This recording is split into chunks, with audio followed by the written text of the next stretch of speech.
Nursing home can't find people to work, they pay $13 per hour, and charge $10,000 a month. My relative is in a nursing home and needs assistance with daily living. Bathing, diapers, help brushing his teeth and some help eating. The relative is mostly bedbound and mostly taken care of by caregivers. Said relative doesn't have any wounds, doesn't need oxygen, or anything more intensive. The relative has a small and very modest room, and also has a roommate in similar condition. According to my other relatives, this was the cheapest nursing home available between two states as they did a lot of research. For the care he needs it's about $10,000 a month. Obviously, there's round-the-clock caregivers, and an RN on staff all the time. They provide meals and whatever the relative needs. Every time I contact my relatives, they complain how no one wants to work, and how caregiving is a great opportunity and very rewarding.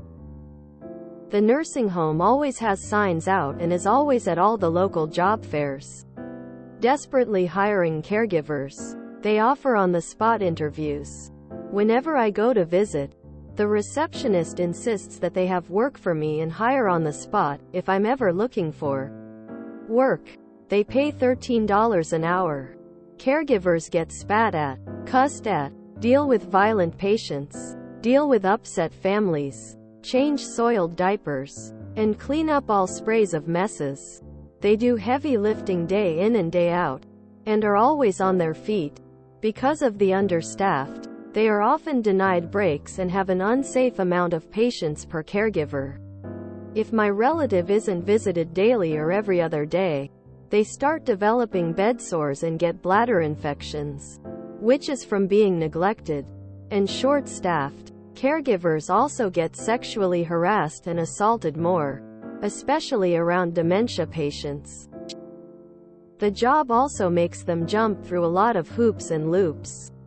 There's a lot of paperwork you have to do, and a lot of PPE to wear, which many of the caregivers would complain to me about how uncomfortable it was. Masks that didn't fit, or smelled of vinegar and made their eyes water, etc. There's training programs to do, etc. Let's not forget the caregivers and nurses are constantly being exposed to sick patients and have a higher chance of catching COVID or whatever bug is going around. The caregivers are always looking exhausted and there's so many call bells going off. They can't keep up with the demand. It's a high-stress job. But no wonder why they can't keep any caregivers. $13 is excessively low, especially when the average cost of an apartment, one bedroom, is pushing $1,400 a month and gas is around $4 a gallon. I'm just shocked and disgusted though that they charge $10,000 a month for basic care like my relative needs. And it's even higher for more sick patients. And pay their employees so low.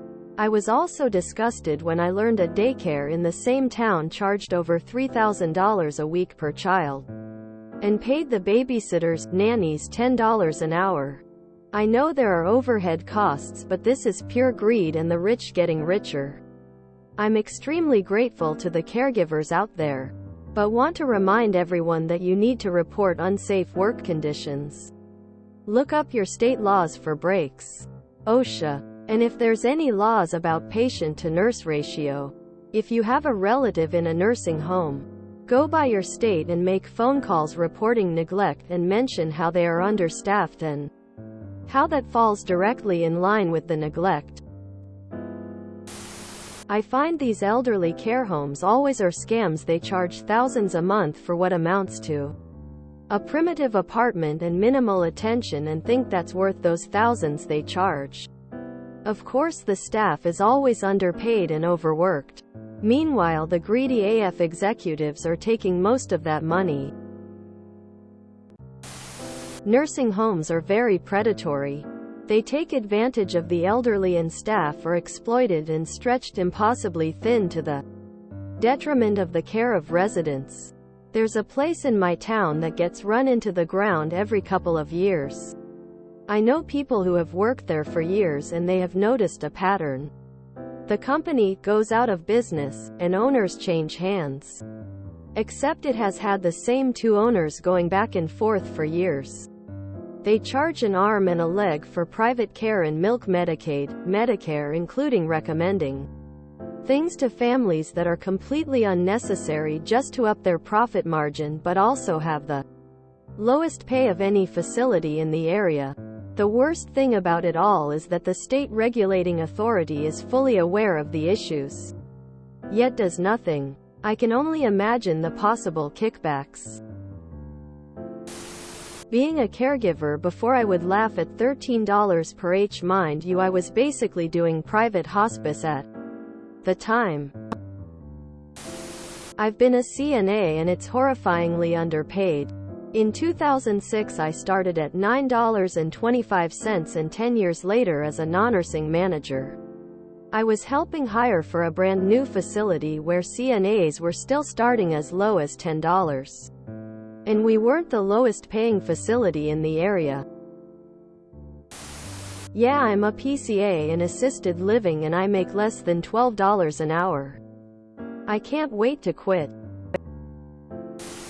I work as the kitchen manager in a nursing home and it's stressful. I make a bit more than 13. But I know my dietary aids start at 9 and the administrator can't figure out why he can't keep people. I worked 60 hours this week because we had no one. The CNAs I talked to worked 50 to 60 hours. I made mistakes by week's end. I can't imagine theirs. There are no broke nursing home operators. Only broke nursing home workers. Contact your congressional reps. Make some noise. Between long-term care and healthcare, this country is at a breaking point.